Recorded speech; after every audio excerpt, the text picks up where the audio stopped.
to all of you and to the guests, the speakers. So as you know, Alliance Francaise de Delhi is an Indo-French cultural center. And so, of course, we have French classes, but we are focusing also on spreading the culture, French culture, Indian culture. And today we are going to speak about culture in general, and especially in this specific topic of building bridges and ties between communities and people around the world. So I'm not going to speak for long. So again, welcome, enjoy, and I think this will be a very impacting discussion and a big what food for thought. Thank you very much to be here, and please enjoy this auditorium and have good talks. Thank you. Thank you so much.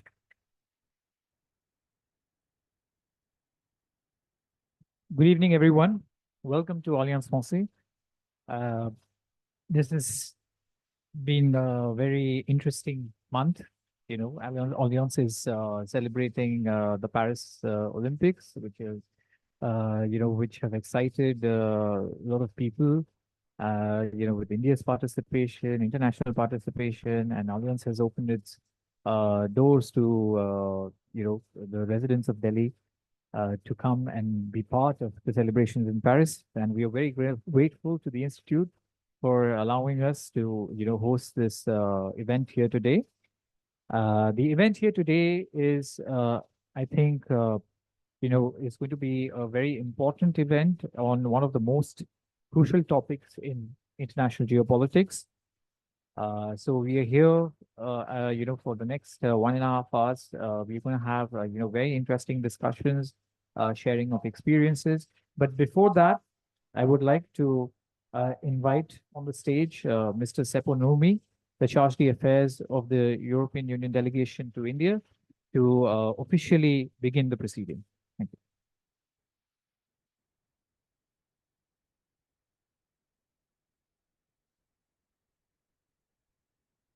So good evening, everyone, and welcome to Alliance Francaise also on my behalf. And it's wonderful to see you all here, what promises to be a very engaging evening. And the EU delegation in India is happy to facilitate this event in collaboration with the Embassy of Ukraine and Alliance Francaise. In today's increasingly interconnected world, we are seeing more and more networks crossing borders. And this goes much beyond the official politics, trade, business, security, and defense. And at its heart, it is people-to-people ties. And this interconnectedness makes the two sessions today extremely relevant as they touch upon the impact and role of these connections in the challenging situation in Ukraine. The unbreakable human spirit of resilience has stood out through history. The spirit and the spirit to thrive and not to lose hope despite what is happening in Ukraine today is another such testament to perseverance of its people. And I very much look forward to hearing the speakers as they share experiences and observations from the ground, even as Russia continues its unjustified military aggression on Ukraine. When it comes to people-to-people contact, the arts, culture, and academics play a crucial role in bringing societies together. The powerful unifying force, culture cuts geographical and linguistic boundaries and connects communities.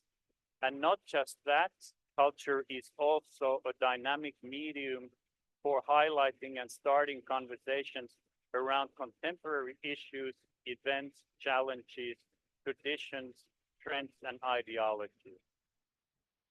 Positive experiences gained through cultural relations can leave long-lasting impressions that increase people's willingness to engage with each other.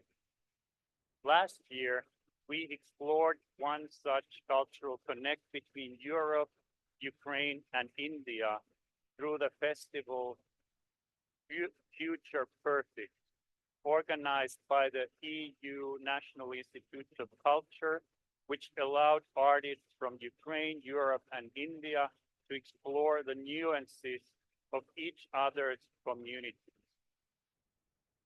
Cultural and academic exchanges between communities and nations is key to increasing the understanding and appreciation between the people and creating shared experiences. Therefore, we must strongly support them.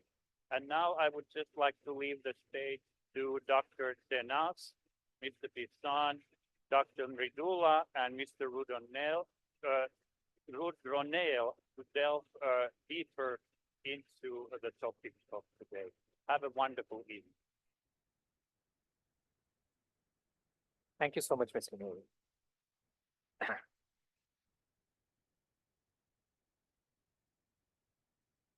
Today marks the 898th day of the war in Ukraine, or to be more accurate, the Russian invasion of Ukraine.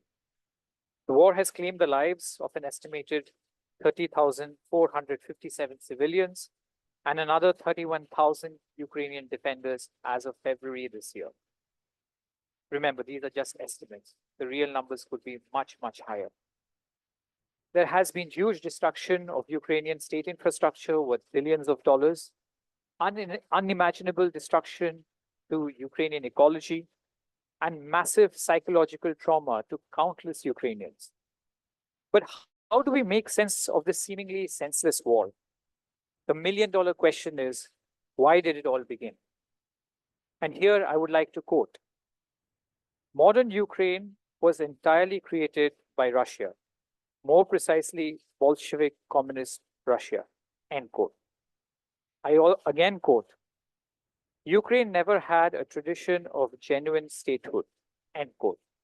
This, ladies and gentlemen, is Vladimir Putin on the eve of the Russian invasion of Ukraine in February 2022. Therefore, there is no denying that this is a deeply cultural war. A war between a nation that is trying to erase the cultural existence of another nation. And it is precisely for this reason that culture plays a very important role in Ukraine's resistance. We have with us today Ms. Tehnaz Dastoor, Director of Tericom Foundation, Kolkata, and Mr. Bishan Samaddar, Editor and Director of Seagull Books, Kolkata. Both Ms. Tehnaz and Mr. Bishan, both of them visited Ukraine this year in April on the invitation of Ukraine. And they saw with their own eyes the resistance, the resilience, and determination of the Ukrainian people. So without further ado, I would like to call upon Tehnaz and Bishan to share their experiences and thoughts about Ukraine's courage under fire. Tehnaz, Bishan, I leave the floor to you.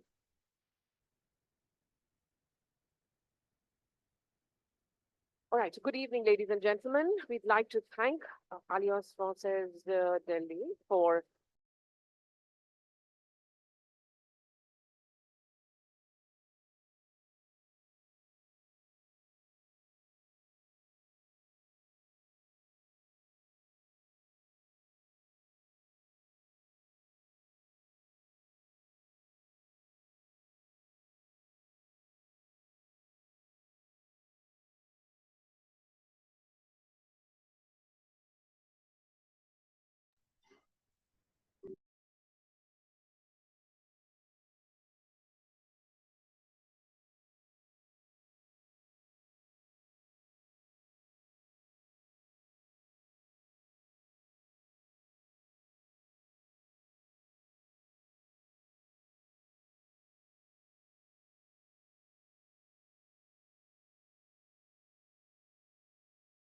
about our journey. Bishan Samaddar, who is here, he and I had visited Ukraine.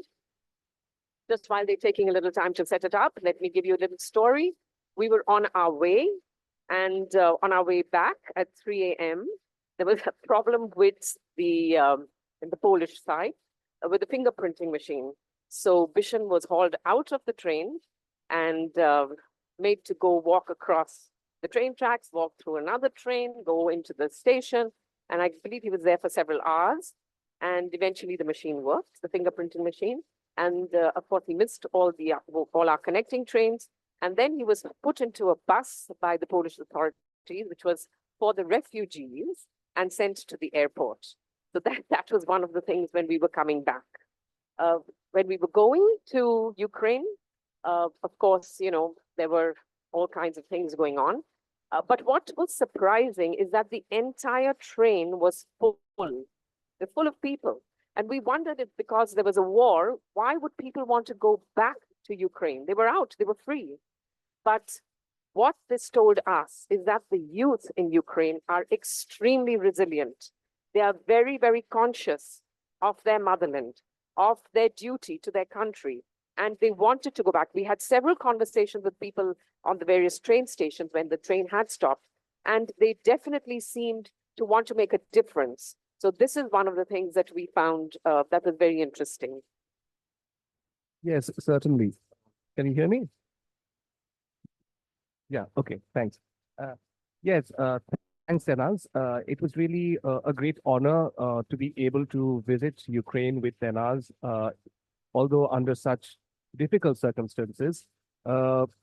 Making the trip, obviously, all of you already know that it is a no-fly zone. Literally, you cannot, it's just not safe to fly at all, which is why we had to take this overnight train. We had to change the train in the middle of the night. But in spite of that, the resilience of every individual that we met in Ukraine, in Kyiv, was absolutely fascinating and really quite eye-opening. That kind of nationalism that was on display, and it was just not, it is not simply a display, it was actually a very heartfelt form of nationalism, which we haven't seen in in our experience before. So I definitely second that. We will, Tehnaz has prepared this presentation to take us through some of the salient points of our 5 or 6 days that we spent there in Kyiv and thereabouts. It will become clear to you as we go through some of the slides and we will speak a little bit about our experience. We'll try to keep it as short as possible because I'm sure Rudroneel has questions and you probably also have questions which we are very happy to answer. I'm afraid it's taken a little bit of time, Yes. but we can start now. All right. Okay. So what basically we're going to be talking about is promoting national unity and resilience through cultural traditions in Ukraine. That is the thing. Yeah. So we were invited by an organization called PEN Ukraine, and part of PEN's mandate is taking voluntary trips to various Ukrainian cities and basically talking about and showing the people this various connection to the situations. They may be strange, they may be in the war areas, to getting this cultural support for these institutions, volunteers and soldiers. They also have something called unbreakable libraries, where books are produced and distributed. They have these intellectual evenings, and you'll just see one. It's Pen Space, and they have various projects in solidarity with Ukraine, where they look at various activists, journalists, authors, etc., and showing them about the various consequences of the Russian military, the various things that they have done in Ukraine, and the culture of the people, the resilience, and how this has led to a different understanding of the situation currently in Ukraine.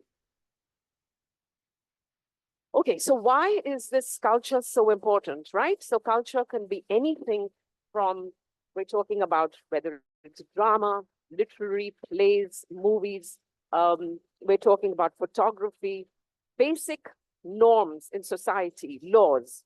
And this is so important over there because you will see through this presentation that it is this that has kept the people alive in Ukraine. It is this that motivates them. It is this that binds the people together, this very sense of being, this culture. So this was our visit, and you can see these different pictures. That one, of course, is an abandoned building, and here we are through the botanical gardens, and there we are at an exhibition. So these are different aspects. Okay, so this is the pen space that we were talking about. And here we had witnessed an evening of poetry and song by Mariana Sapska. She is a publisher, poet, and artist. And you will just have a little glimpse of it.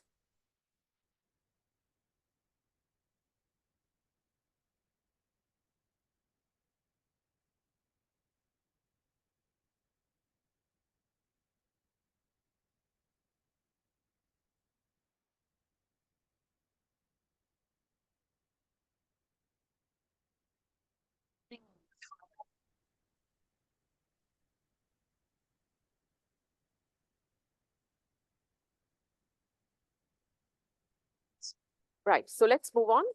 Now there's a meeting with publisher, and Bishan will take over. As Tehnaz was saying, culture is extremely central to this entire war, as a matter of fact. And one of the things that we heard about is the way the book industry, the publishing industry has been targeted by Russian forces, by Russian invasion in many ways. We had a wonderful discussion with the director of a book festival called Book Arsenal, which is organized in Kyiv in around May and June, which is like a book fair and a literary festival, which is attended by, last time it was attended by some 70,000 people, which is absolutely mind-boggling. And in spite of the war going on, you have air raid sirens going on.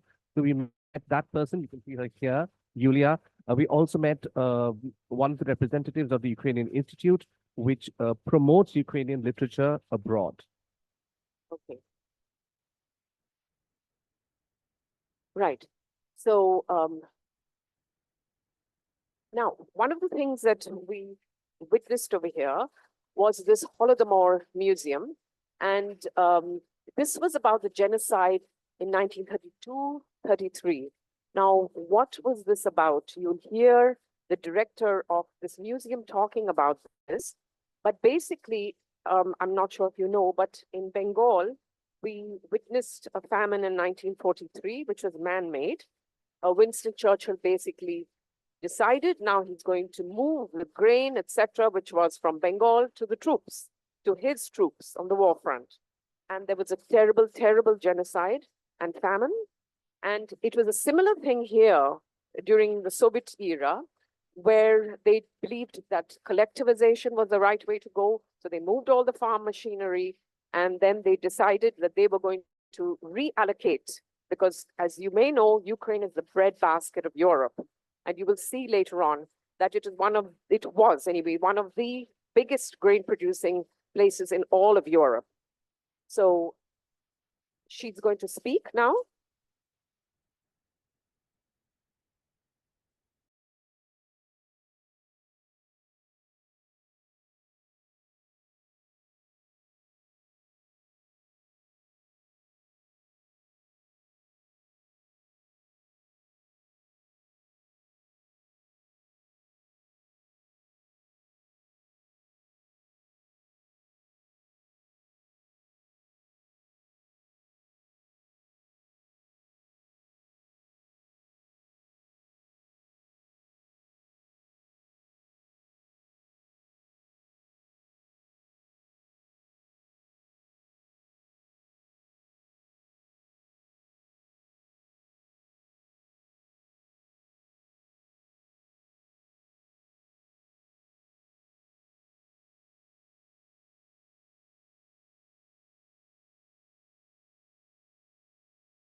Famine. And basically that is what she was talking about. Now over here, what the director is speaking about is the importance of a name. She talks about people that died, people that were killed, that continue to be killed even today. And basically, they were thrown, okay, almost like garbage. There was no name, there was just a number identified. And she said that it's their human right to have a name. That's how you identify people. And it's very, very sad that this continues over there. This tradition has continued even now with the Russian. Okay, so this was one of the nicer moments when we were walking through the botanical gardens, and you can see there is Mahatma Gandhi, and he's quite revered in Ukraine. And this was just in the 2 weeks when the cherry blossoms were there. So you would think that, everything is quite calm and peaceful, but it actually isn't in Ukraine. Now we were talking about the fact that young people are so motivated in Ukraine. They're so concerned about this war. You have this lady called Tata Kepler. She was a restaurateur, a literary figure, and she gave everything up now. And she basically raises funds from Europe, from the United States for this. This is the big warehouse where things are going to the war front. So she actually goes to the front, finds out what it is that the Ukrainian troops require, gets the orders, and has them sent. This is how the young people are so motivated in Ukraine to make a difference, to actually feel that they are contributing to their country. Okay, so this is one of the actually most beautiful temples in Kyiv, churches in Kyiv. And we were walking through from St. Sophia onto St. Michael's. Now, this is inside the church. You can see that is the church at the back, beautiful. And on the way on the right, you can see these are all the tanks, the Russian tanks which were caught. Now you have to pass by this place to go to the Ministry of Foreign Affairs. So all the world leaders, all the president of the United States, the Prime Minister of the UK, everybody has to pass by this particular thing on the extreme right to go in and meet with President Zelensky. Unfortunately, the sound isn't here, but this was, while we were walking to the church, there was this air raid siren going on. Now, the air raid sirens are there all the time. And when the siren happens, everybody has to go to the shelter. That is the nearest metro. We have to go down because it's very, very deep. So obviously, this was the thing. While we were there, the siren was going on. You can't, there's a problem with the sound system here, so you can't really hear it. And we actually waited to find out if it was safe before moving on. This is a beautiful St. Andrews, and there was a ceremony going on. You can't hear it. There's a problem with the audio, but this is a beautiful church. And in this particular church, nobody sits down. You stand and you offer prayers, okay? And it's just, so I said, just outside was the air raid sirens going on, and inside was this particular scene. Okay, so this is modern warfare. I just want you to have a look. This was taken off Dr. Mridula Ghosh's phone. I just took a snapshot. You can see up there that there are so many Shahed missiles. There are different rockets coming in. So every day, every minute when the missiles are coming in, it's on the app, on the phone. Everybody knows. So you can imagine living in a country where you're so stressed that you know, my God, you see that? 9 missiles are coming. But at the bottom, it says that they were all neutralized, right? So, obviously these people, though they appear to be all right, they're extremely traumatized, they're distressed, they're stressed. It's not a healthy way to live, but they're still managing. This is their resilience. Okay. So we went to Borodianka, and you can see this. This is, the Russians had taken over this place, and the Ukrainian government themselves, the troops, bombed this particular roadway because they didn't want them to go any further. Now you can see that it's developed, and there is a highway on each side. And on the right, you can see that this is called the car cemetery, where all the old cars have been parked over here, and you see the sunflower painted. And this is a very important cultural element in Ukraine. You can see this abandoned site in Borodianka. Now, if you see the picture on the left, you'll see the entire front basically has been shattered. And this was done by Russian tanks. So you see on the second floor, there is the bookcase. And up on the fourth floor, that's a kitchen over there. And they had to just abandon this entire place, this town, because there was nothing that they could do. On the right, you can see this picture with this girl playing the violin. So what we're trying to say is that even though there is war, through art, through music, through culture, people still have hope to continue. That picture basically was signifying that, you know, there is still hope. Music will continue. This is our life. This is basically, the video shows, this is this town. And you can see this entirely abandoned, right? This is where the Russians had come in and they went house by house, getting people out. And I will show you later on some mass graves. Entire city emptied of people over here.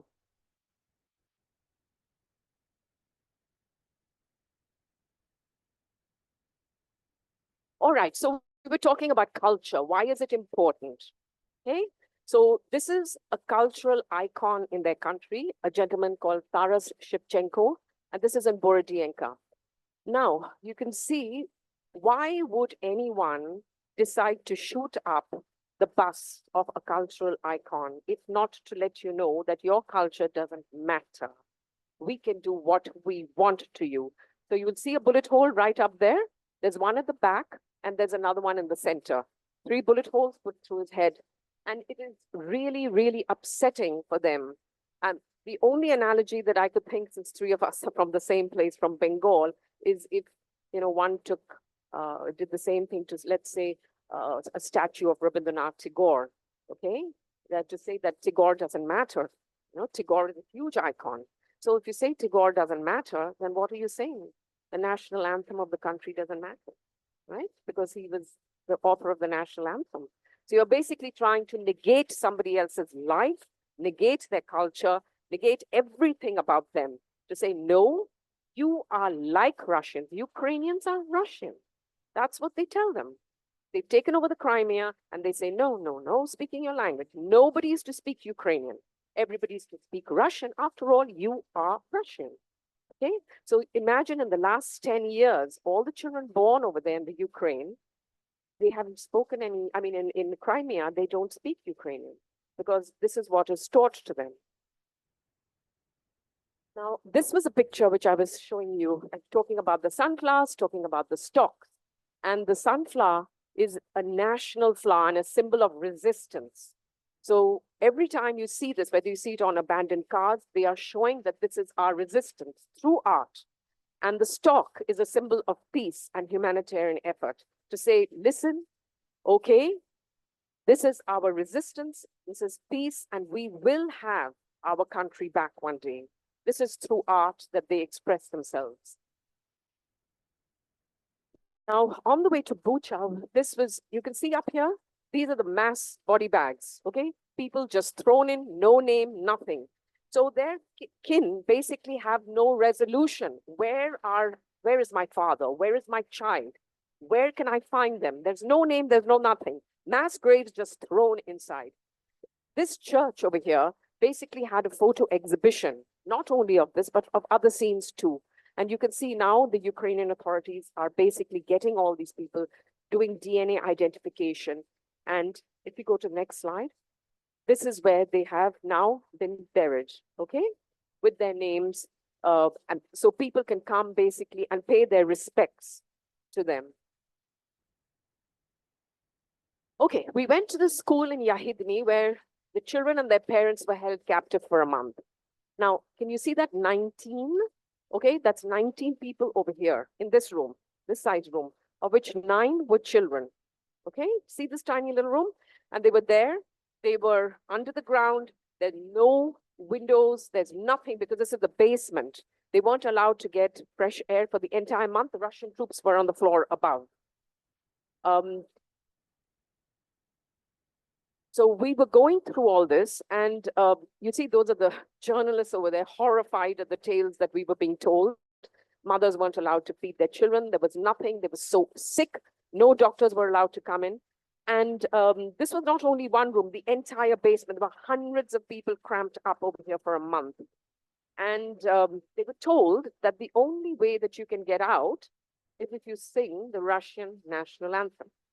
Then you can go outside and you can get some fresh air and you can get some better food. And guess how many people did that, sang the Russian national anthem? Basically zero. Zero. They didn't mind being tortured over here, but they wouldn't do this. So, you know, this is part of the courage of the people. Okay, so you know Banksy, the world famous artist? Banksy came in over here to show that art will motivate. This is what he wants. So you can see this David versus Goliath, and David has given Goliath a big toss over here in his judo gi, showing that, look, you may be David today, but that doesn't mean that Goliath will prevail. That Goliath will also have a toss. And you see this gymnast over there, because this is, of course, a very important sport in Ukraine. And Banksy has come in, and he's done several other works also. Also in Kyiv, I happened to see one of his works, to show the people the solidarity, that he's a world famous artist. He came in, nobody knew he was there. He did this for people to understand that it is important through art, through culture, that you help, that you unite people.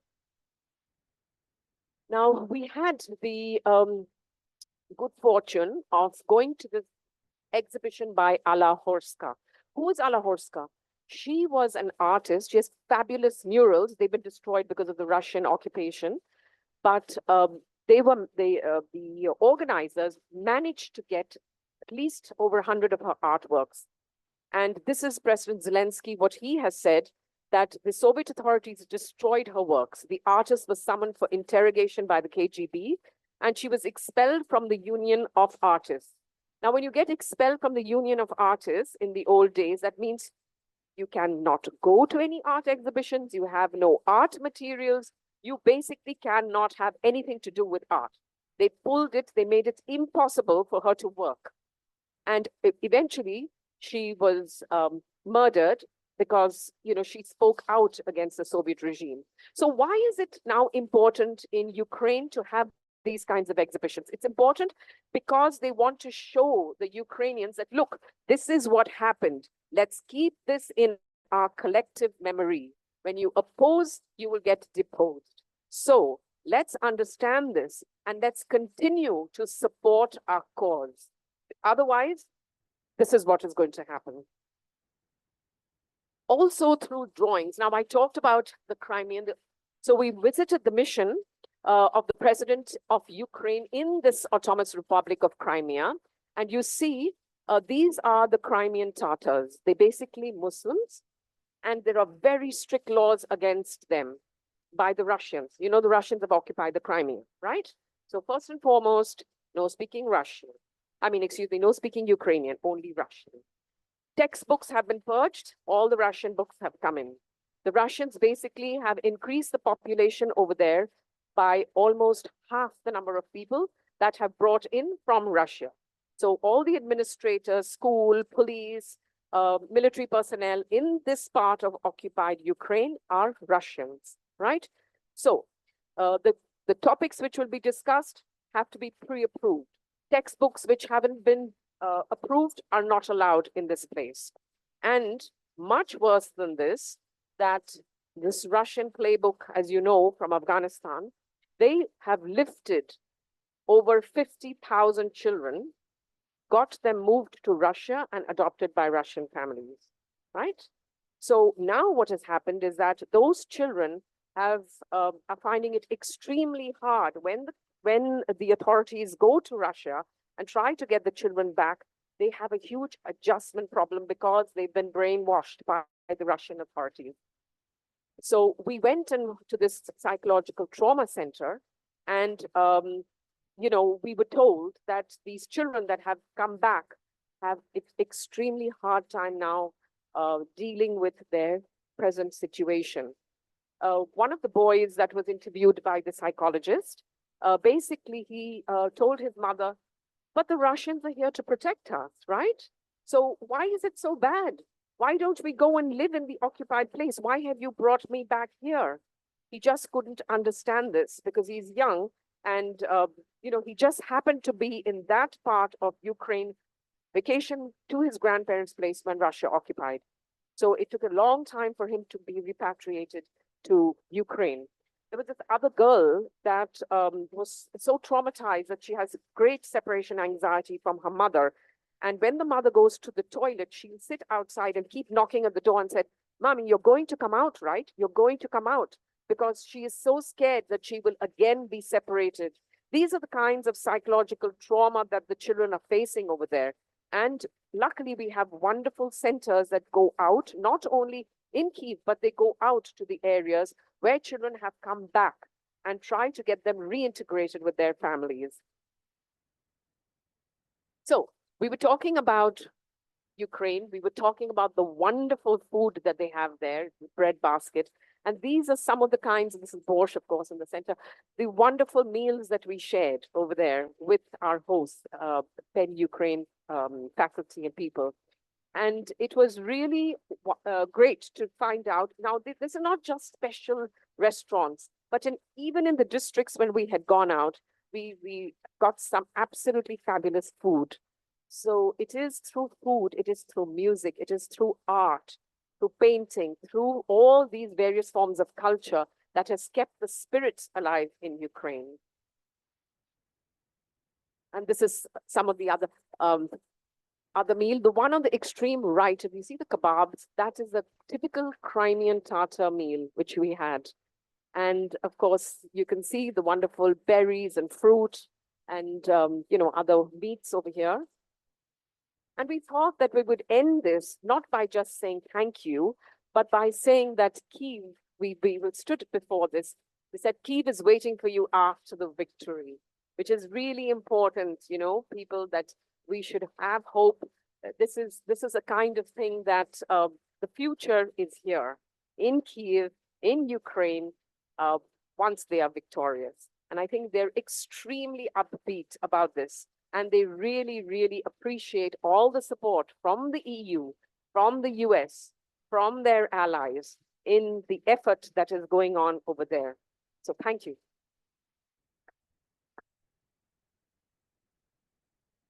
Thank you so much, Tehnaz, for that wonderful presentation.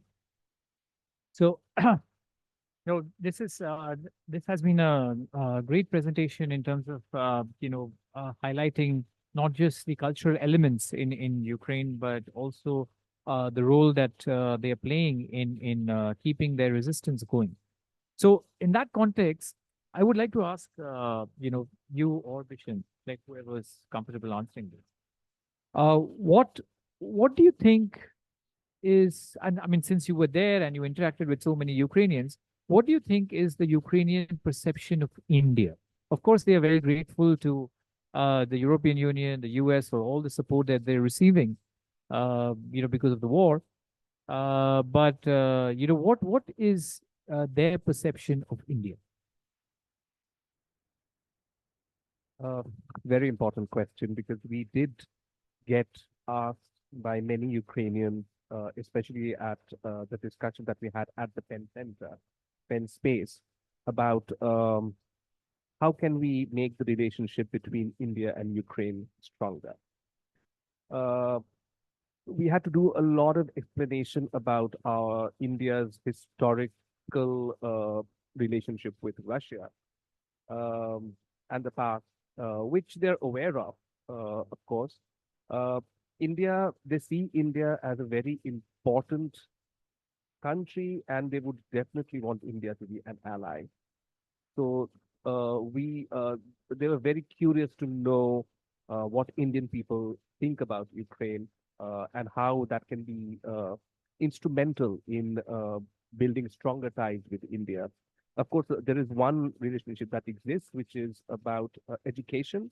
Lot of Indian students used to go. I don't know if they still go. There are some still there.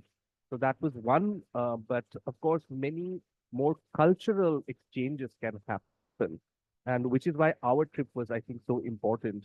And the topic of this particular discussion today, people-to-people connection, Right. that is so important because, unless we go and talk to them, unless they come and talk to us, Right. that relationship will not grow.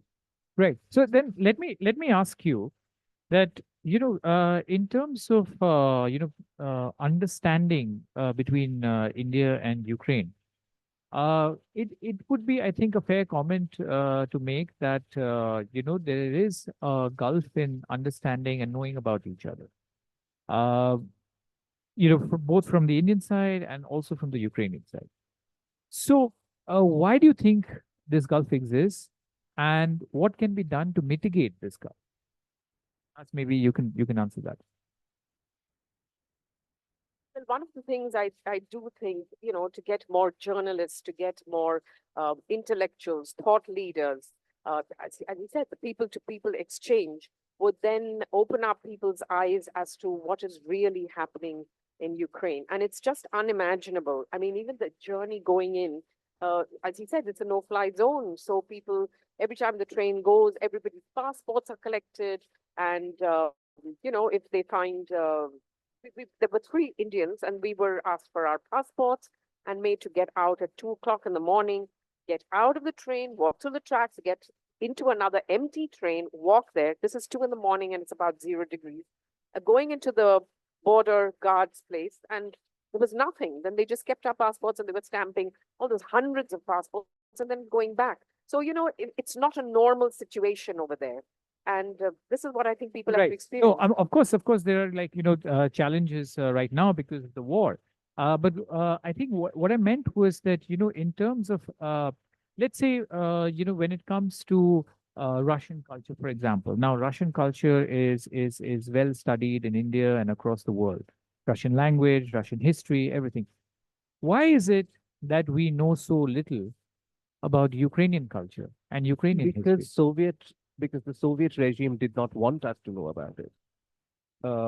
So what we know as what many Indians know as, that part of the world is basically Soviet Russia, Right. and in which the Russian state had a lot more say. For instance, like something that we learned there, IIT Bombay, Right. it is widely seen as something that was set up by Russians. But Really? but actually all of them were Ukrainian scientists. But they came from Soviet Russia or the USSR, so they were, treated as Russian.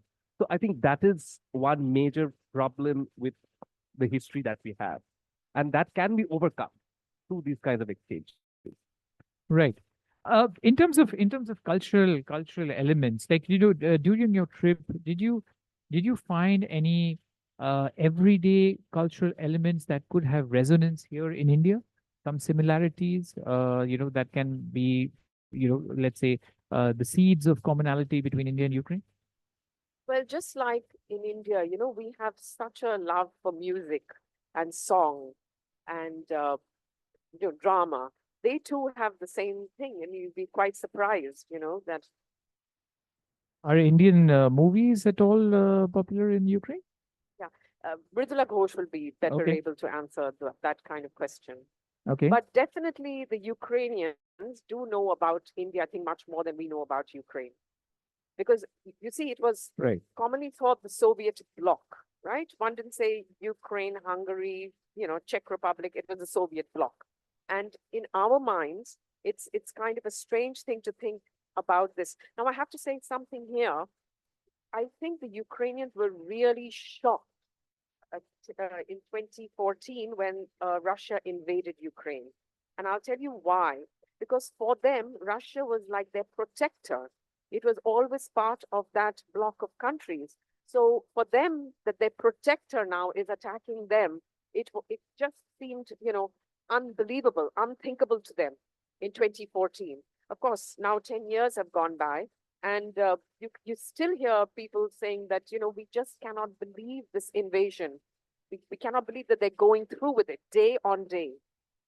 Right. And the breakup of the Soviet Union happened in 1991, and all the post-Soviet republics, they were formed. And it's been more than 2 decades that that's happened, and yet we have this lack of understanding between the two sides, which I think needs to be mitigated with trips such as yours.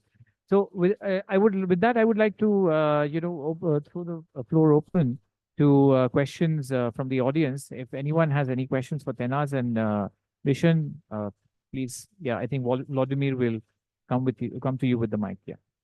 Hello. Hello. Yeah. Ma'am, you said that Ukrainians thought that Russia was their protector or something as such.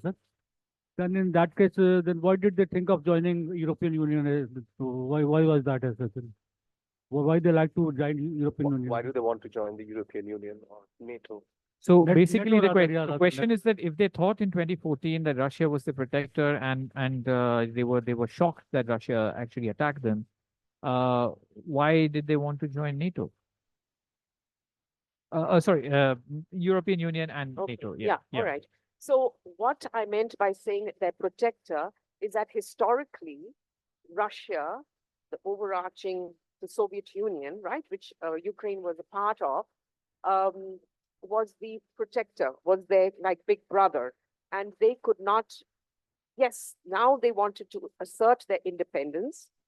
I'm not sure if you know that their president was changed and the new president was more pro-West, okay? But despite that, they just did not, it was unfathomable that Russia, their former protector, would attack them. That's what I meant by saying that. Now, I just want to ask you a real quick question. I lived in Russia, so I can tell you this. I don't know if you're aware, but who would you think is the most hated person in Russia? Who? Anybody just take a guess? Most hated person in Russia. Okay. The most hated Russian. Who do you think that would be? No. Yeah. No, Gorbachev. Gorbachev. Gorbachev is the most hated person. Why? Because now Russia is looking to their grand empire and they feel very, very angry with Gorbachev because he allowed and he gave away all the stans. You have Armenia, you have Azerbaijan, all that area. And they feel that this was the worst thing that could have happened to them. So he is actually the most hated person in Russia. Yeah, that is also part of the Russian narrative and myth making that they keep deploying to, sustain the regime. So, with that, let us switch focus here for a little bit. Like, so since we're talking about culture, and we are here in, Alliance, and during the time of the Olympics, and I'm a great sports fan. I've been following the Olympics. And Ukraine is doing absolutely sensationally well in the Olympics. They've won 8 medals, three gold medals, one in boxing, which was yesterday. Alexander Kizniak. I hope I got the pronunciation correct. He won the gold in the middleweight division yesterday. Then you had the sensational Ola Harlan.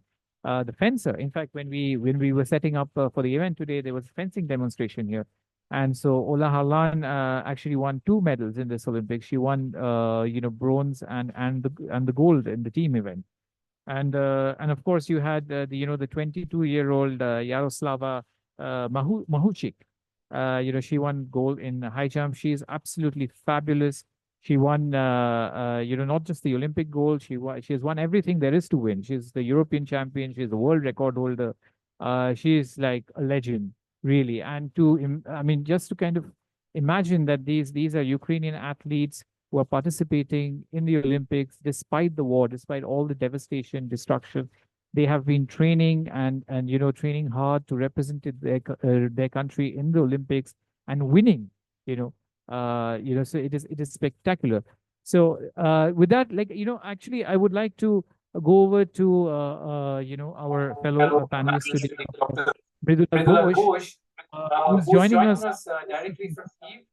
Mridula Ghosh is Professor of International Relations at the National University of Bolivia, and she's also the board chair of the Eastern European Development Institute.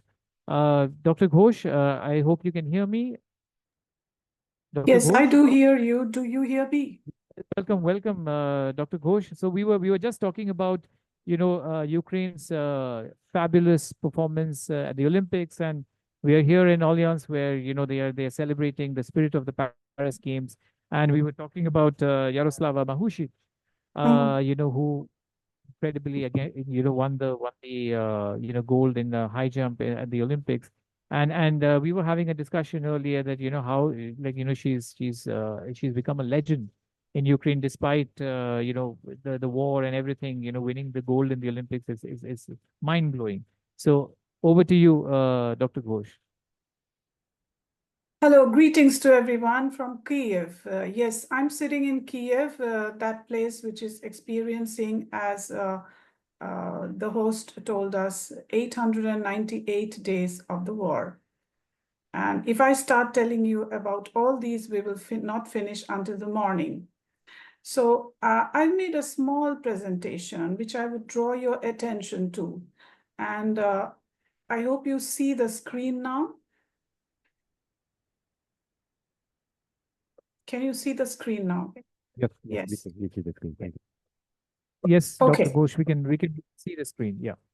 Okay, so if you can see the screen now, is it showing okay, right? It is. Yeah. Your slides are visible. Yeah.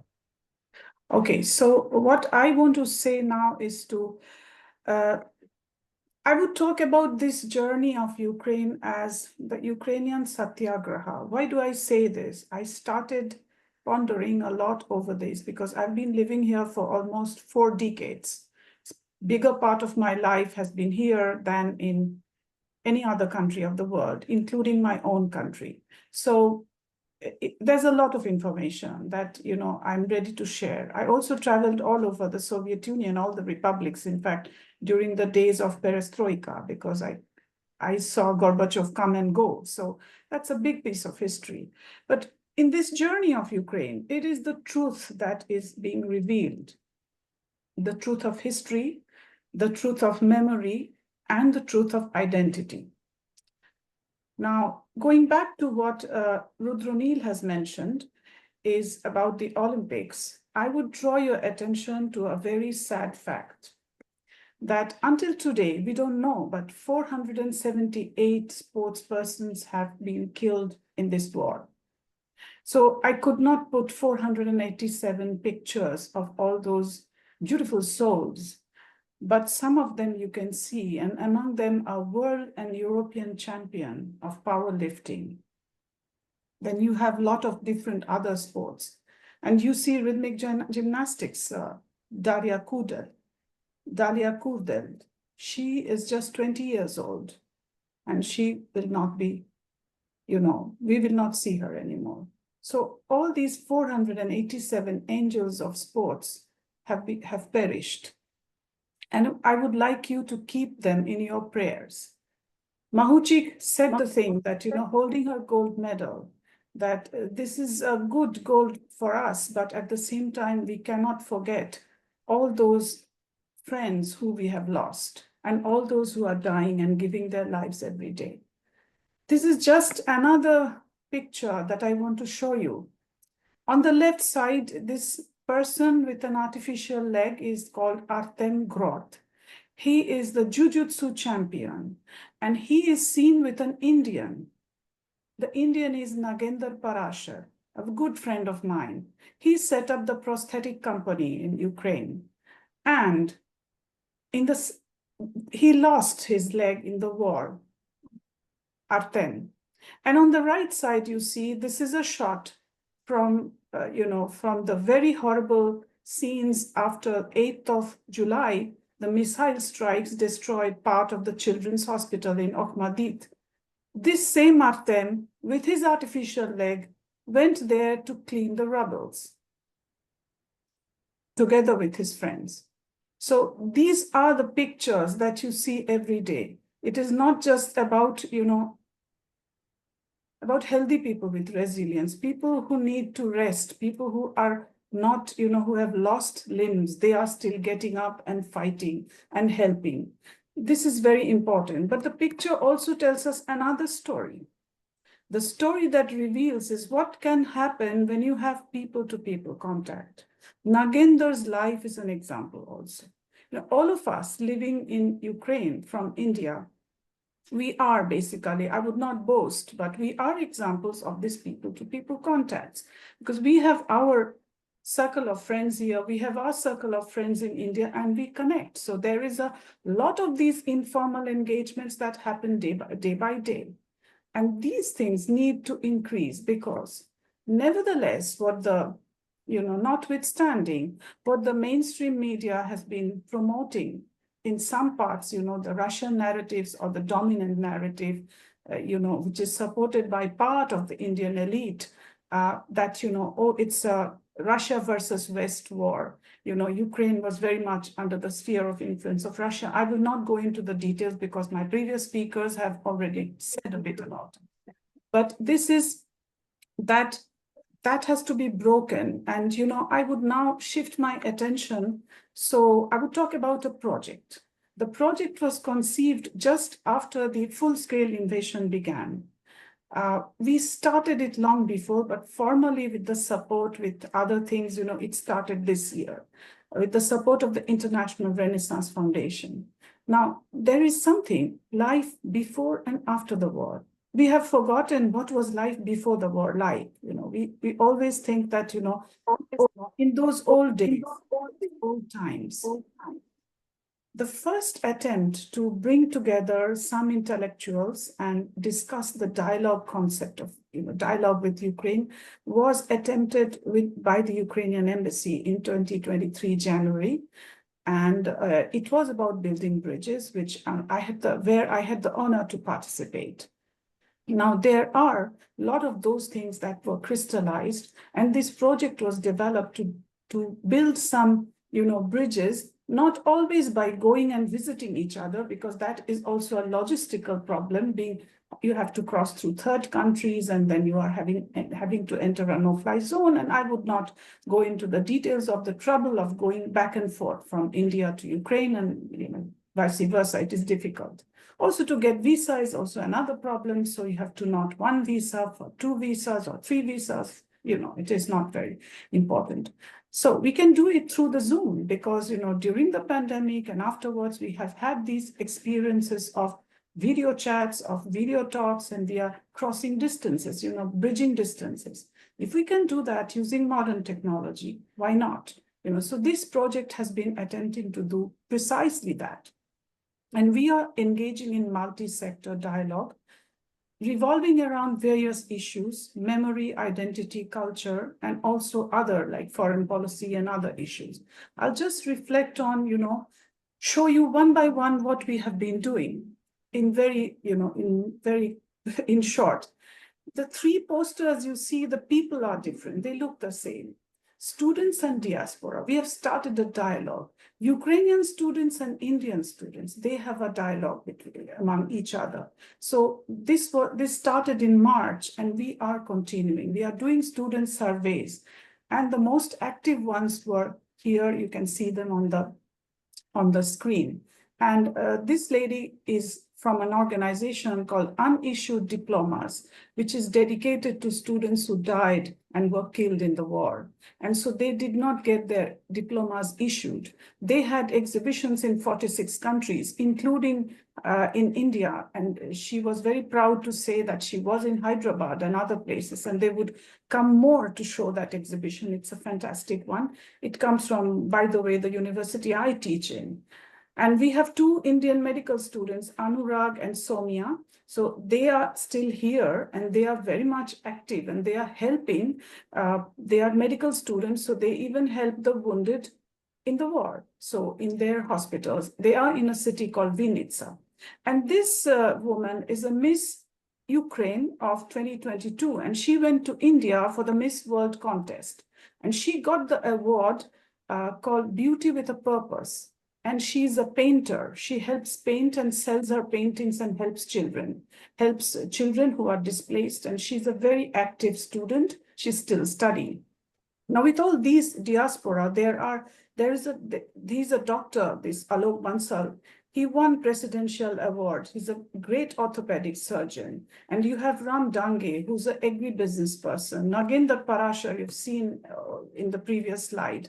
Now here we have the pharmaceutical company guys who are here with me, and we discussed a lot of things. The core issue was, why are we in Ukraine and what we are doing? So all these recordings are available on our YouTube channel. You can watch them if you want. And they say their life stories, and they say how much they mean for Ukraine. And I need to say that even when the state relations are not really so positive, it's these Indians who have been flying the tricolor high and keeping India's dignity. I bring this home to the policymakers of India, and in many times I have said this to officials as well. Now, we had also academic discussions on literature, history, foreign policy. I have my colleague Yulia Phil with us in this video in the Zoom. She is from the Institute of Oriental Studies. Together with her, we discussed the Tagorean traditions in Ukraine, and we have the Tagore Center in Ukraine from 2009. And we did a lot of projects of Tagore's paintings and other things, which even the President of India mentioned during his receiving Ukrainian delegations. And of course, the university and the National Institute for Advanced Studies in Bengaluru, they also had a session on Ukraine-India relations. I would go to the territory of cinema now, and for which I was also said that, the cinema territory, cinema people will understand each other. And I come to the realization that Sergei Parajanov's 100 years, there was nothing happening in India. And this has been celebrated worldwide. And in India, we have a very good understanding of Sergei Parajanov. Especially, we got Dr. Ashok Vishwanathan, one of the topmost cinema critics and professor, and also himself a director. He made a brilliant expose of what Parajanov is and the understanding of Parajanov. And also we had Philip Ilyenko, the director, actor, and of course the producer. And I had a unique person, Yuri Mechitov from Georgia, who's a photographer, but he did the documental, photobiography of Parajanov. So we discussed this just 3rd of August. We had a very good roundtable on this, and we will be discussing Ukrainian cinema, the gems of Ukrainian cinema, also on Dovzhenko, also on Leonid Osika and other directors, and on Yuri Ilyenko, who is the father of Philip Ilyenko, comes from a very cinematographic family, in fact. So the very progressive, the art house cinema of Ukraine is something to be cherished. And I believe that there will be a lot of appreciation. Now, another part of our project, which is, I will reflect on 2 projects, which one is not ours directly and one is ours, that is our institution. One is the direct contact between children. That is what we attempted. Irrespective of the war, irrespective of the children who are vulnerable or who are being taken away from the occupied zones, and then they are traumatized, as we have heard already. These are children in Delhi, the photos of children in Delhi of the Father Agnel School, and it was the idea of Rudroneel Ghosh, and he's very much behind this project, and for which we are very grateful. And the Kyiv Gymnasium of Oriental Languages. So these photos are from a day when they got the presents from Ukraine and they were having a session. As well, the other project that I would say is the first essay competition. That is between PTS Global Edu and our institution. We have started it for school children. We would probably expand it to university students because essay writing is good, and essay writing will, of course, make the students learn, go to the library or download the resources, read and enrich themselves, and then write. So, you don't need to feed them with propaganda. You need to give them knowledge to then manage the knowledge and show their excellence. So that is how I thought that, the first essay competition could be a very good start. And we got an enormous support from the Ukrainian embassy, I need say, especially Mr. Volodymyr Pritula and Olena Ilchuk. Both of them have supported us generously. And Mr. S.N. Patel is also the partner from PTS Global Edu. Now, the surveys we have done recently, the survey on the day of the survey we did for this, for the Agnel School, the results of the survey are being processed now. You won't imagine how beautifully the children understand a lot more. The children wrote a lot of very nice things. Never give up. You know, what is your message to the Ukrainian children, you know, to your Ukrainian friends? Never give up, you know. There is always a better tomorrow. I mean, very hopeful messages. And the pain, they understand the sharing of the pain. And also, what words describe you, Ukraine? They write, you know, wheat, sunshine, sunflower, and also they write war, pain, suffering.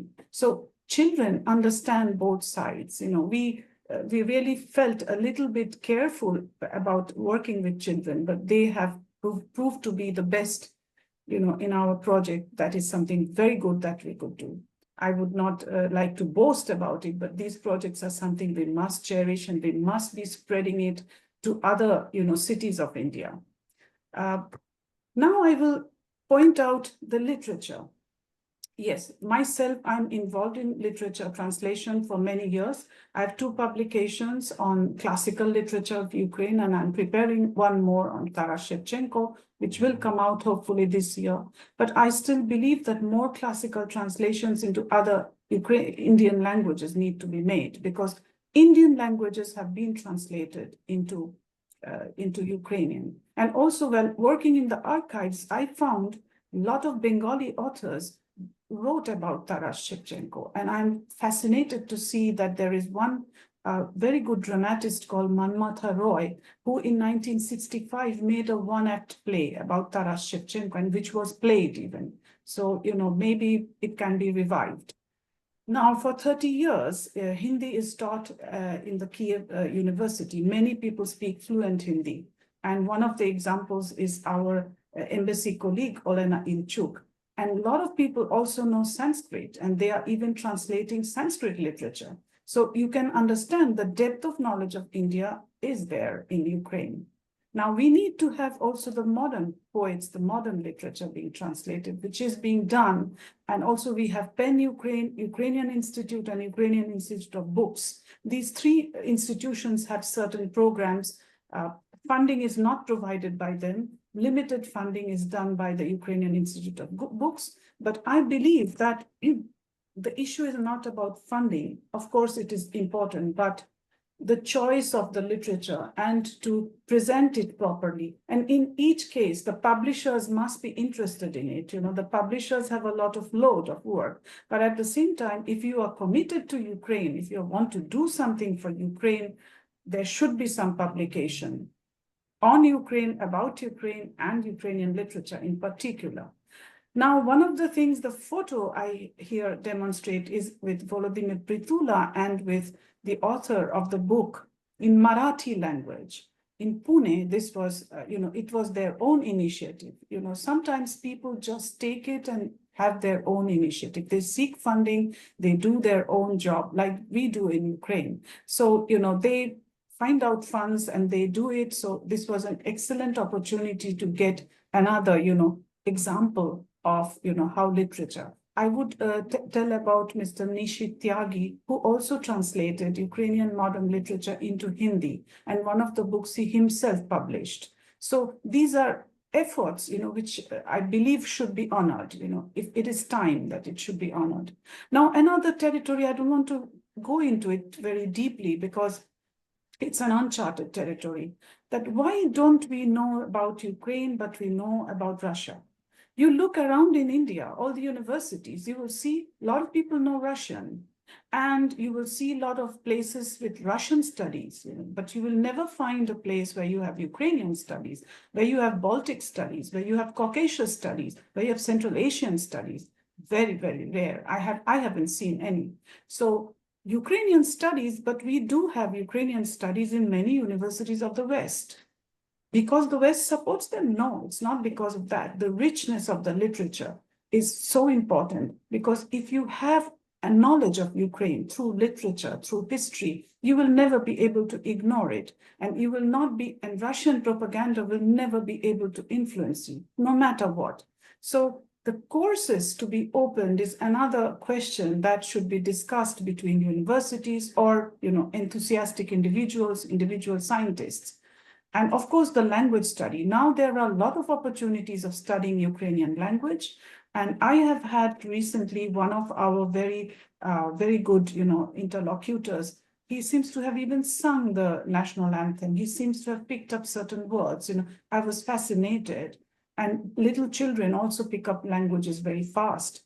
And the school I was mentioning, the partner of the school program is with the Oriental Languages Gymnasium in Kyiv, where children learn Hindi, Korean, Chinese, Japanese, etc. So this is a very rich territory.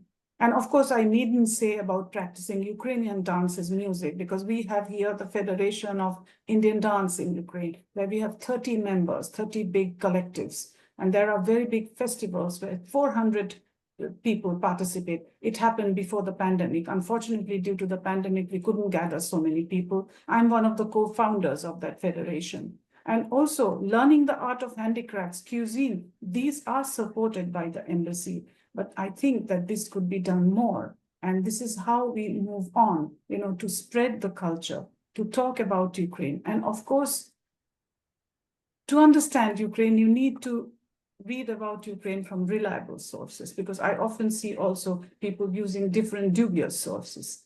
Now, I would like to return you to everyday reality now. It's the 898 days, and the 3 maps I'm showing you, they are always on my phone, and as already Mrs. Dastoor has pointed out, this one is on 31st of July, you can see, and the number of drones that were fired on Ukraine. Alone to Kyiv, there were about 30 or 36 drones. It was a nightmare for us, the whole night. And this one was, the middle one is today morning. It was today morning. I just made a screenshot from my phone that the MiG-31 has flown, so the whole Ukraine gets under alert, because this is a supersonic plane flying, which is dangerous. And this is just 1 hour before, just 13:15, 2 hours before I started, I put it in the presentation, the last photo. So just 2 years before we started today. So this was the situation. Right now it can change. It is changing every minute. So these are the apps we have, and the missile and drones always, they are with us as our 5 fingers. They are like inseparable from our existence today. And this is the 898 days, 2 days to go to become a 900-day thing. So we have to get back that all these cultural things, all these things we are doing, our regular work, we are doing under the threat of these issues. So now, why Satyagraha? I would not go into too much details, but I would definitely tell you that telling the truth is very important. And as we know that we should respect the 3 things, that they are having great military defensive strategy, despite lack of weapons. And we know, weapons were not enough and not timely. Let's be open. And of course, respect for freedom, liberty, and human rights. I feel very free here. I need to say that, I haven't faced any problem inside Ukraine. And resilience of the people, it goes without saying. And so it always gives us the strength, even personally me, the strength, that if they can do it, why can't I? And that's the example I believe it is in front of the whole world. And of course, we should start thinking of building a strong alliance, shouldn't we? We should. And after all, Ukraine never attacked anyone in its history. So we must remember that it had a deterrent foreign policy. Even today, all the, returning all the firings and other things, it's done because of defend. They are defending, they are not attacking. So this is so important. And I believe that in this way, I would go back to my discipline finally, is that to strengthen the global security architecture, we can finally go into it.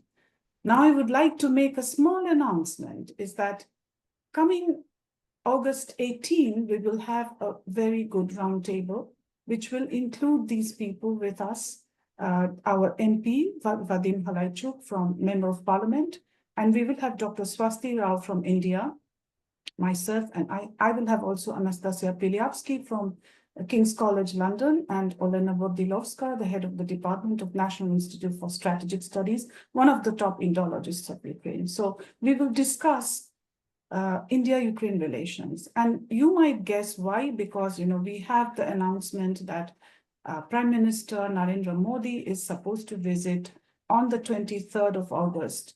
The Indian ambassador has already arrived. We have a new ambassador. He has presented his copies of his credentials only yesterday. And then we are getting ready to work at the bilateral level. So with this, I will finish. I look forward to your questions. I'm sorry if I took a long time. Thank you. Thank you so much, Dr. Ghosh, for that wonderful presentation. Right. So let me start off the Q&A session by asking you the most obvious question. Like, what makes the Indian community in Ukraine, which is a small but determined and resolute community, what makes them continue to stay in Ukraine despite all the war, the bombs being dropped on Ukraine, the alerts, sirens going off? Why are they still there? Why do they continue to, do their work and live their lives in Ukraine? Lives are connected with Ukraine. They cannot just leave and go away. If you live in a country, and the country, I have heard from many of my Indian compatriots, that if you see your country where you have started your business or you have developed your company, you are providing employment to at least, if not 100 to tens of people, they have provided employment to many. So what they will do, they will run away. How can they do that? So even myself, I cannot just leave my students and run away. It's not possible. It's not because we have a duty. It's not just duty. It's a moral commitment. Let's say it's something that we feel very closely associated with, that at this time, at this hour, we must be with the Ukrainian people. That is what our realization is. And if you ask anyone, they will answer you the same thing in different words and different languages. But Dr. Ghosh, surely the thought must have crossed your mind or the Indian community which continues to stay in Ukraine, their mind, that maybe things are so bad that maybe we should go back to India, or that this is maybe a bit too much. Has that thought ever crossed your mind or your No, not my mind, because I'm too tied to this country to do so. I really cannot, because all I want to tell to the world is to know more about Ukraine. It is not just the Indian subcontinent. Even in the Western world, we do not have uniform understanding of Ukraine. In the scholarly debates and other places, we do still find a lot of Russian narratives. So that is one of the tasks. But at the same time, we have a lot of people working here. The embassies are working, the ambassadors are here, the officers are here. And, I was working with the United Nations as a development professional. I have been going through a lot of crisis places in my life. So I really take it as a challenge. For personally me, this is a challenge. I want to see the war end, and with a justified and, with a proper peace, definitely. Right. So all I can say is hats off to you and the Indian community people who Thank are you. there in Ukraine to endure whatever the Ukrainians are enduring as so it's absolutely incredible, and it's really courage under fire. So I would like to throw the floor open to questions from the audience. If you have any questions, yes, please.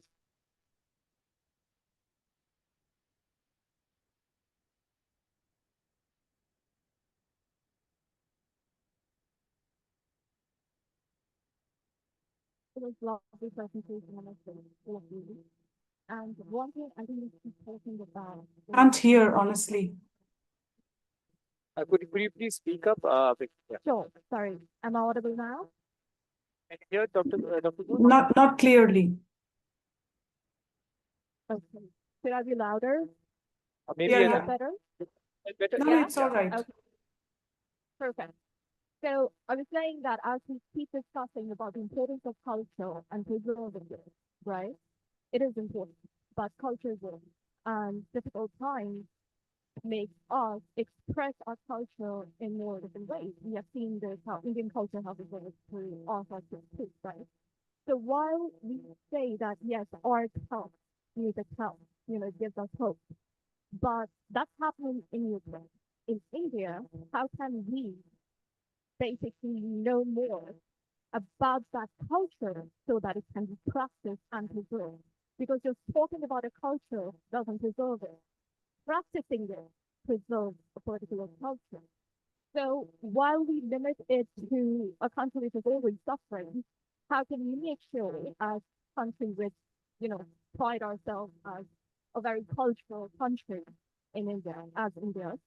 So how can we make sure that it is our duty to preserve the Ukrainian culture while sitting here? That's my question to all three of you. Yeah, that's a very good question. Okay, if I could gather, because the sound was not so clear, your question relates to how just talking about culture per se is not the solution, but how we should use culture to preserve the national identity of Ukraine. Yes? So I would go into one of my favorite. Yeah, in India. In India.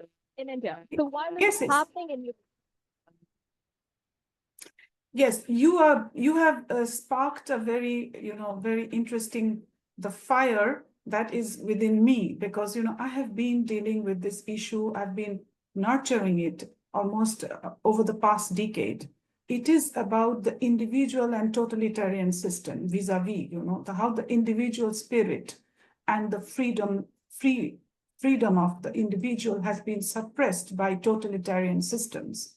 But at the same time, I started reflecting on the other aspect, that is domination of one nation by others. That is the chauvinistic identity of the Russian culture.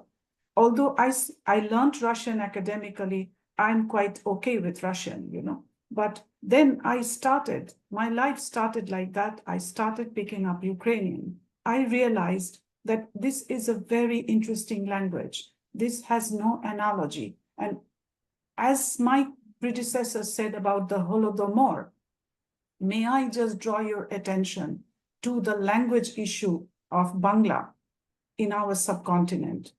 Because of the suppression of Bangladesh emerged. It was the language movement that started in 1952 when students in Dhaka were shot at because they were speaking Bengali. And similarly, Taras Shevchenko was arrested for writing poetry in Ukrainian language. He was banned to write poetry and even paint paintings, So this started as early as 300, 400 years. So researching on these materials, I can gather, unfortunately, I don't have the time now to tell you all this, that there's a very big decolonial aspect of this war.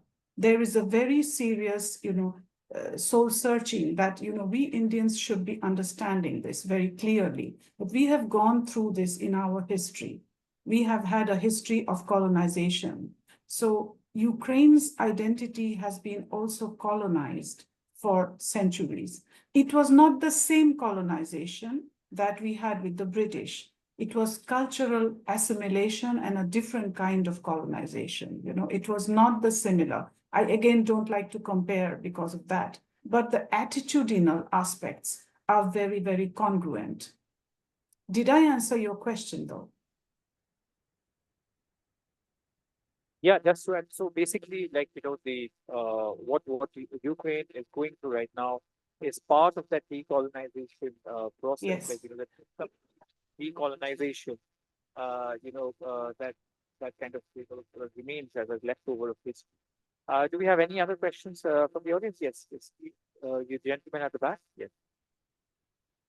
Hi, hello. Am I audible to you, ma'am? Yeah, can you please little bit speak loudly and more, short with loud? Yeah. By the way, anyone can answer this question. So wonderful presentations by all of you. I personally believe in the power of soft power, which is being promoted here. one question that I really want to ask is that, to be honest, a lot of people in India and around the world have forgotten about the war that is happening in Ukraine because of all the other wars that are happening. And same is being shown on social media. It's the first time that I saw the sunflower as a symbol. So during your time in Ukraine, were there any slogans, any specific songs or lines that you think would be very good as a catch to the Indian audience that they can promote all of these things on social media? It becomes a movement again that the war has not stopped. And the dialogue that Mridula ma'am have been doing, it can be implemented as those as well to again build that momentum around. Well, if you think of a slogan that is Slava Ukraine, that is glory to Ukraine, that is practiced, that we even sometimes greet each other. And in return, you say Heroyam Slava, that means glory to the heroes. So these are the two words that are exchanged and has become a practice in Ukraine. Apart from that, there are a lot of songs which are sung and which became very famous. There is one called Oyu Luzi Chervona Kalino. That's a very interesting song that, the tree has bent down. So let us take and pull the tree so that it stands up. It's an allegory. It shows that, the tree, if it has bent down in grief, so we must pull up the tree to make it stand firm. So that's also very interesting song, which came up during just the war. But apart from that, Ukraine is rich in song. The song tradition is so rich. We can talk for hours, honestly. I can't choose. There are so many songs that can be spoken about. Actually, you raise a very interesting question. And, I personally also have been thinking about this. And, maybe something can be done in the area of pop culture because, that is what has the most traction on social media. So one slogan to me, which kind of stands out from, let's say, Ukrainian pop culture today. And it was actually coined, or rather it was inadvertently coined by one of Ukraine's great boxers. And, I don't know if you've heard of Alexander Usyk. Yeah. Now, Alexander Usyk is one of the great boxers of Ukraine. Ukraine has a tradition of great boxers, Vladimir Klitschko, Vitaly Klitschko. Alexander Usyk is currently the undisputed world champion in boxing. Now, inadvertently, in one of the interviews, he was asked by the reporter, how are you feeling? How are you feeling? This was after a match. How are you feeling? And he gave a very funny response. It was very inadvertent, but but it caught on. So his response was, "I am feel." That's it. I am feel. And so and it became a viral meme. Everyone I am feel. So if how are you feeling? I am feel. So that became a real social media sensation, and it became viral.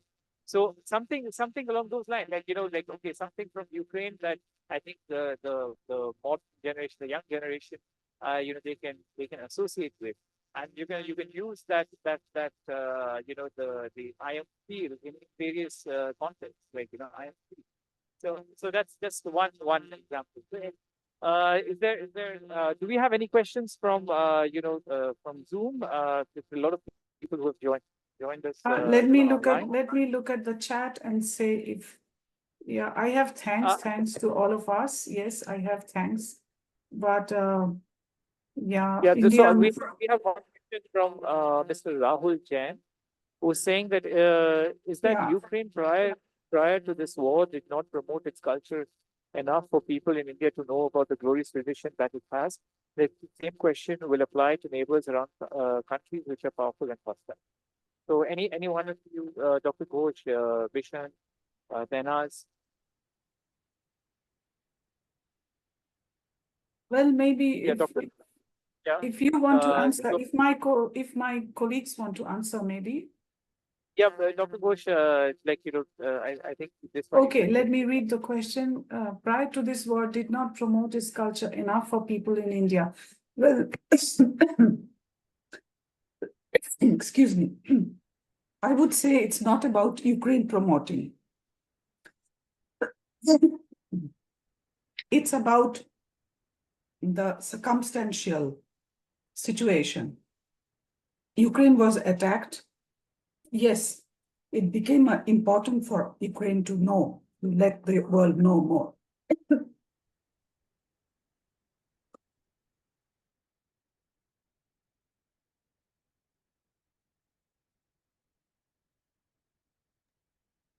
Excuse me. Maybe my colleagues can start. I just get a little bit better, yeah. Yeah, Bishan. Yeah, I'm not the best person to answer this question, which is why we were hoping that Dr. Ghosh could in that trouble. But we were, it is, to be honest, growing up in the post-communist era, for us, Ukrainian culture was not as close as the rest of Russian culture was. This is a fact. Now, I genuinely don't know what, whom to blame for this and, what the root causes are. So if Mridula, if you're feeling better. Yeah, I'll take it up. Yeah. I need to tell that, yes, Ukrainian literature was translated into different languages during the Soviet times. During the Soviet times, we had Shevchenko and other, things translated into different languages of India, at least, 15 to 16 languages of India. But later, when Ukraine became independent, our attention, went totally focused on Russia. It was like, and Ukraine in that sense, the other thing you have to understand is Ukraine is building its statehood, democracy, market economy, and all these things it had to sort out. So there was yes, there was less attention, I should say. But from us also, there was less attention to Ukraine. About Ukraine, many people of the senior generation in India, they know very well. And of course, also, many times, Ukrainian literature, Ukrainian things were portrayed as Russian. That is also true, something that belonged to Ukraine and it was told it's Russian. So that has also happened when now it is getting to, it is getting sorted out. So I would go into the detail that who didn't promote. Yes, definitely you have a point. But I still believe that USSR has gone, but we never realized that there were 14 countries united into USSR. And it's not alone Russia, but we always say it's Russia, So you will see in all debates, in all discussions, with Russia, we have a privileged partnership. But you never say, no, we had it with 15 different countries. Now, suddenly everything is taken up by one country. So that is, I don't think that is that country's fault. It is the receiving end. It comes from the receiving end. That is how we perceive. We Indians have not been perceiving this post-Soviet space quite, in a more intellectual, it was an intellectual challenge for us. I would say it remains an intellectual challenge till today to understand the post-Soviet space. Not many people are experts of the Baltic republics. Not many people deeply know the Central Asian or the Caucasus. I don't want to speak about Ukraine, but it is the reality. But many people know maybe more about Russia, but also you will see that people working with Russia or talking about Russia, they always follow the state-sponsored narrative of Russia. They are not doing independent research. They are not going into the critical aspects of, Russian society. What is happening inside Russia? We hardly will find any such material in the Indian social science. You will very, very little study is done. Right. I would just add that, basically the biggest success of Russian diplomacy over the last 3 decades has been to convince the world that Russia is the successor to the Soviet Union. Actually, Russia is one of the successors to the Soviet Union. I mean, there are 14 other Soviet socialist, former Soviet socialist republics that became independent. And so therefore, the legacy of, India-Soviet relations does not only belong to Moscow. It belongs to all the the Soviet republics, which eventually became independent after 1991. So, we have a lot to sort of, a lot of ground to cover to, establish understanding and better relations with those post-Soviet, republics. Do we have another question on this?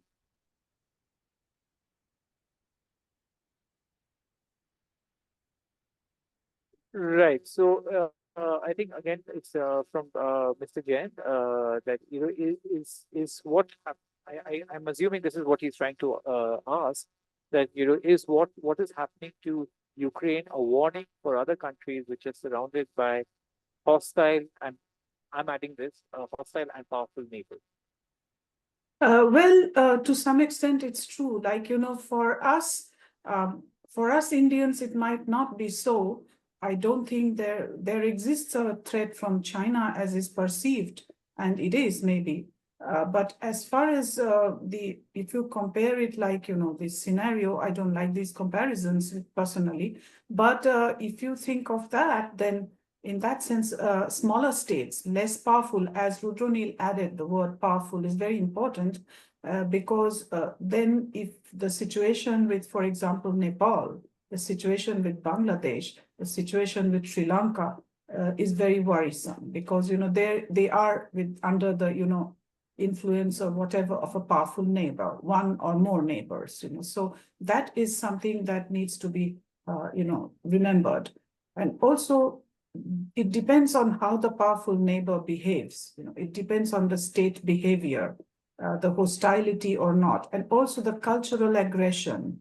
We are talking about culture. It is the cultural assimilation or cultural aggression that matters, that tries to wipe out your culture, that tries to wipe out your existence and language, that says that, oh, you're very similar to me, and that's all. We are the ones.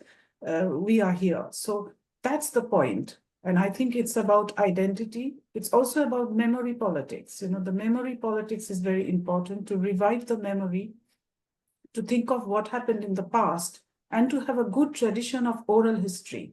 That is very important for each family. We have had the displacement and partition in our subcontinent, and we have had those traumas. We are very much aware of what can happen and how much pain families have underwent. So there cannot be historical parallels, but definitely a generation has gone through a lot of these after colonialism. The partition happened. So after that, we have a lot of history through which we went.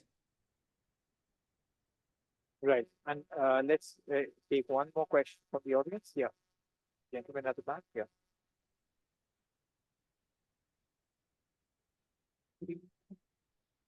Could you please speak a little louder?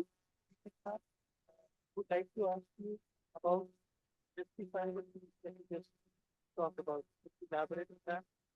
How realistic is this near future? What kind of national consensus is building on that? Maybe we can combine this with the question that gentleman has at the back. Yeah. Hello, everyone. My question is slightly on a different line. We're talking about Russian chauvinism and their hegemonic trends that are there, which ultimately lead to suppression. Now, when we are in the state of global suppression by certain power entities in the international arena, we see and we come to a very interesting sideline that human bodies are the most fragile thing, but cultures and those trends, they pass down from years to years and generations to generations. So my question is, how can we, at the end, come to a goal of building and transmitting a cultural bridge and community, which is everlasting, which is beyond this continuous turmoil of warfare? Thank you. Did you get that, Dr. Ghosh? The first one was tribal peace, and the second one was transferring that, the cultural bridge. Can you please repeat, please, because the audio is very weak. Yeah. So the first part of the first question was on justifiable peace. I mean, what do you mean by justifiable peace? And could you elaborate on that? And the second part of the question, if I got it, the second question, if I got it correctly, is about how can we transfer that cultural bridge to the next generation, right? To connect who? The cultural bridge to the next generation. Okay.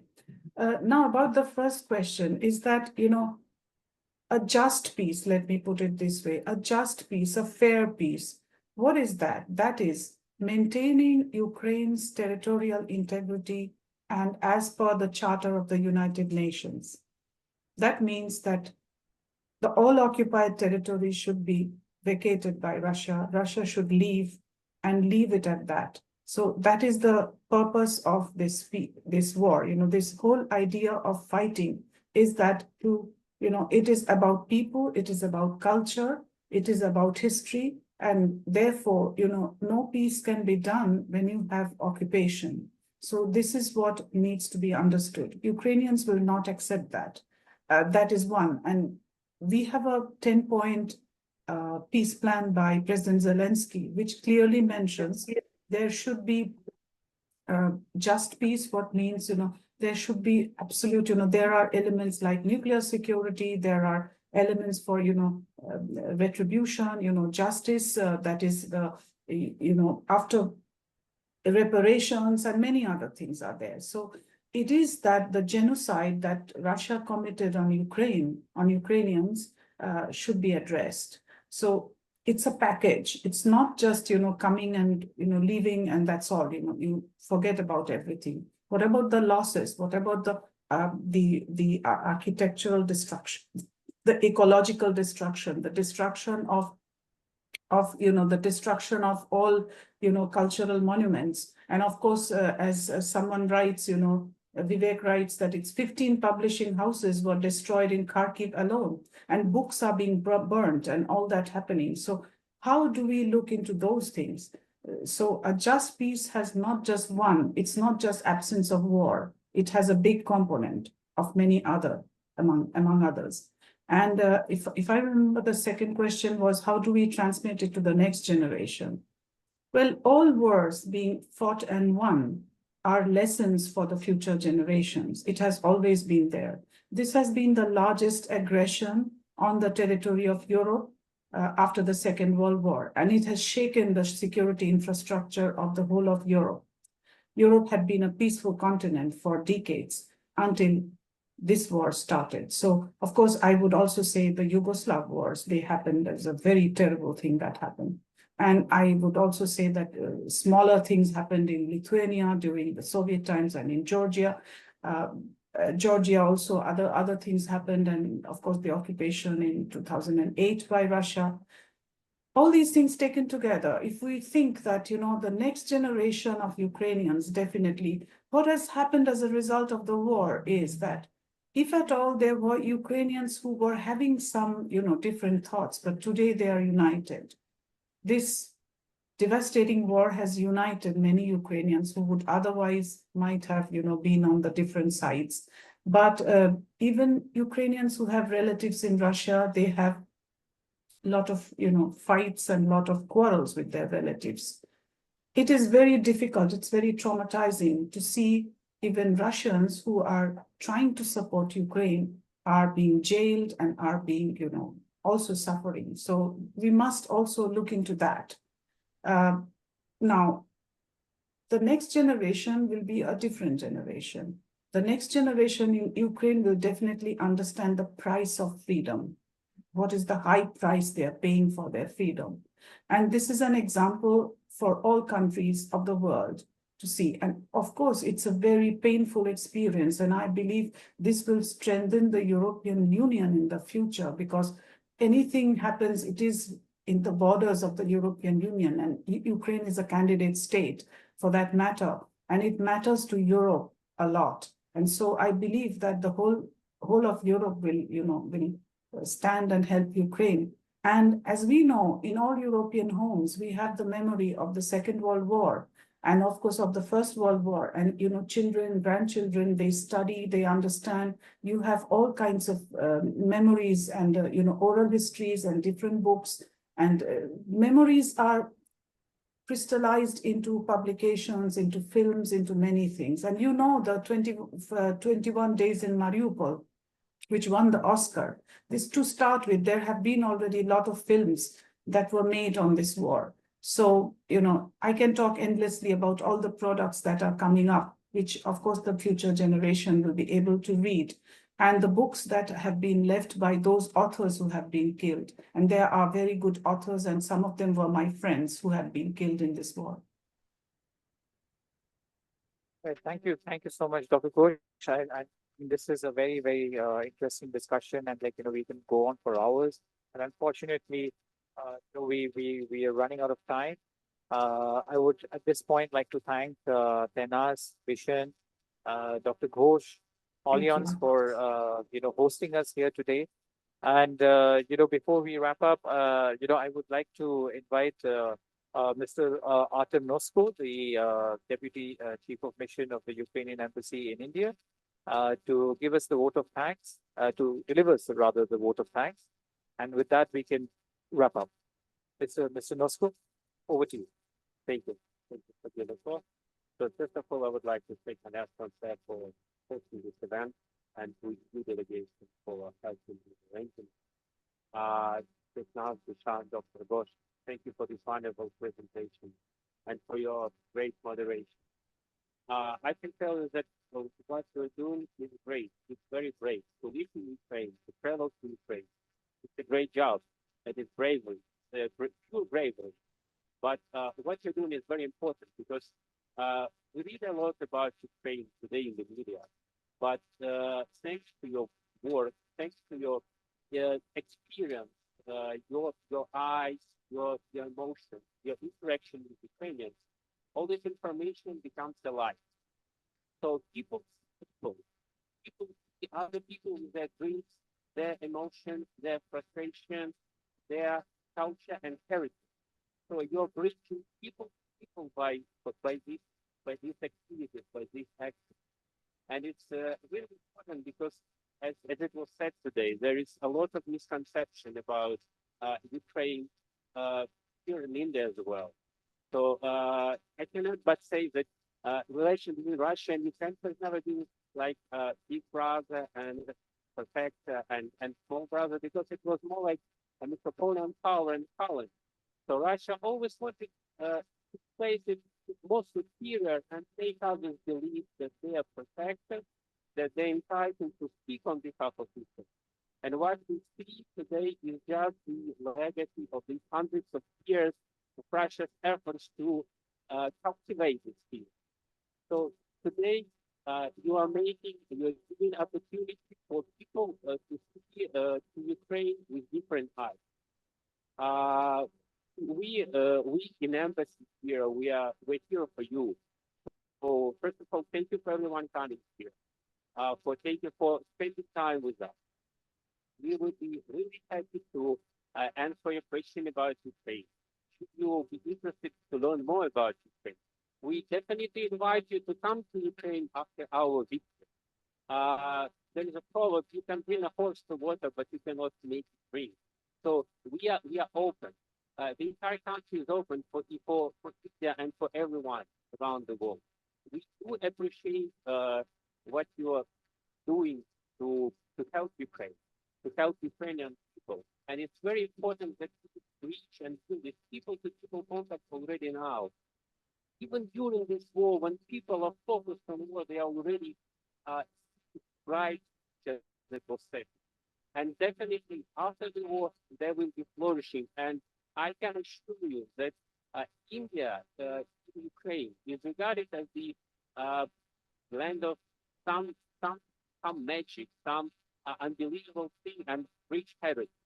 So we do thank everyone here today and you again for your final presentation. And we hope for the peace in Ukraine, peace as you said, and I believe that with all our prayers, with all our efforts, we will be. Thank you so much. Thank you so much, Mr. Nosko. And I also, before I forget, like, I would like to extend my thanks to the EU mission in Delhi. They are the ones who, organized this event, and without them, this event wouldn't have been possible. Thank you so much for, giving us this opportunity and supporting Ukraine. Slava Ukraine. Heroyam Slava. Thank you.